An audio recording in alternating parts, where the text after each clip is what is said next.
प्यारे साथियों, नमस्कार। मित्रों, आप अपनी तैयारी के संबंध में अपनी कमजोरियों को विशेष ध्यान दीजिए कि हमारी तैयारी में कौन सी बाधाएं हैं और हमारी तैयारी में कौन सी कमजोरी है। अगर आप कमजोरी को ध्यान देंगे तो उस कमजोरी को दूर करने का प्रयास करेंगे। जब दूर करने का प्रयास करेंगे तो आपकी कमजोरी दूर होगी और कमजोरी दूर होने से आपकी परीक्षा क्रैक होगी। तो परीक्षा में हर व्यक्ति के हर एक विषय मजबूत नहीं होता। तो जो विषय आपके कमज़ोर हो उस पर थोड़ा ज़्यादा समय दीजिए।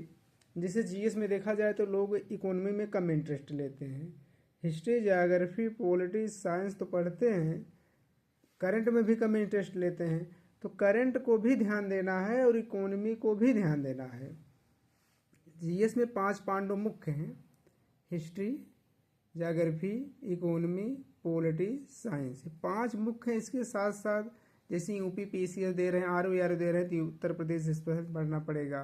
जनसंख्या नगरीकरण भी पढ़ना पड़ेगा, इन्वायरमेंट भी पढ़ना पड़ेगा, एग्रीकल्चर के भी प्रश्न आते हैं।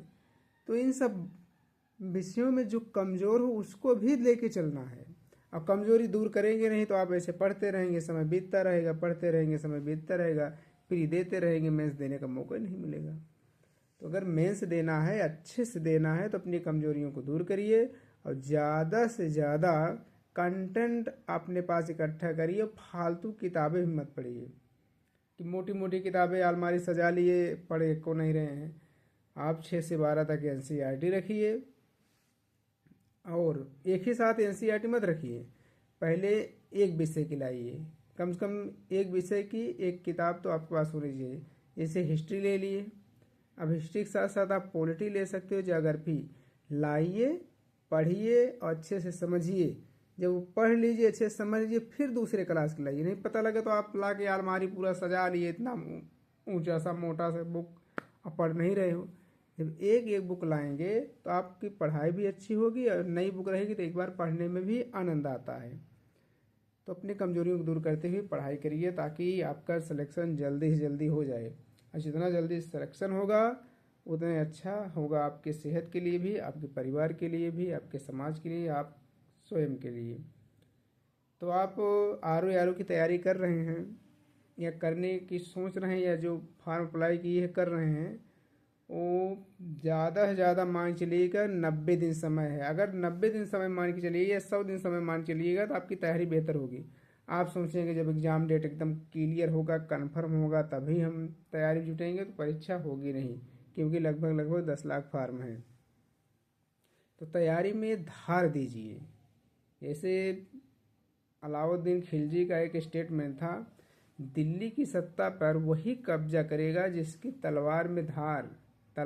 दिल्ली की सत्ता का वारा न्यारा कौन करती है? तलवार नहीं, तलवार की धार करती है। तो उसी प्रकार आपकी तैयारी में भी आपका परिश्रम, आप नहीं, आपका परिश्रम आपकी सफलता को पहुंचाएगा। तो एक जो कॉपी कलम किताब ये सब है, तो ये सब आपके साधन है, लेकिन मेहनत किसको करना पड़ेगा? किताब ला कर रख दी, पढ़ ही नहीं रहे हो तो ऐसा नहीं होगा। किताब को अच्छे से पढ़िए, पढ़ने के बाद समझिए। जब आप अच्छे समझेंगे तभी आप एग्ज़ाम हॉल में बैठेंगे तो हाँ लगेगा हमने कुछ पढ़ा है, आत्मविश्वास जगेगा। जब आत्मविश्वास जगेगा तभी आप अच्छा परफॉर्मेंस करेंगे और सफलता को प्राप्त करेंगे। तो आशा है कि आप अच्छे से ईमानदारी से प्रेम पूर्वक पढ़ेंगे, फालतू चीज़ों में नहीं उलझेंगे। साथ ही साथ ज्योग्राफी में आप मैप को भी देखते चलेंगे। मैपिंग से भी अब प्रश्न मैपिंग से ज़्यादा उठा रहा है ज्योग्राफी में। तो आपसे रिक्वेस्ट है कि आप एटलस की बुक लीजिए, अच्छे से मैप को भी तैयार करते रहिए। कौन से देश किस सागर से लगे, कौन सी जल संधि किसको जोड़ रही है, किसको अलग कर रही है, कौन सी नदी कहाँ निकल रही है, कहाँ गिर रही है, कौन से पर्वत कहाँ है, वहाँ की चोटियाँ कौन कौन सी हैं, वहाँ की जनजातियाँ कौन सी, कौन राजधानी किस नदी के किनारे स्थित है। इन सब बातों को आप ध्यान से देखते हुए पढ़ते रहिए, व्यस्त रहिए, मस्त रहिए। सभी को नमस्कार, जय हिंद।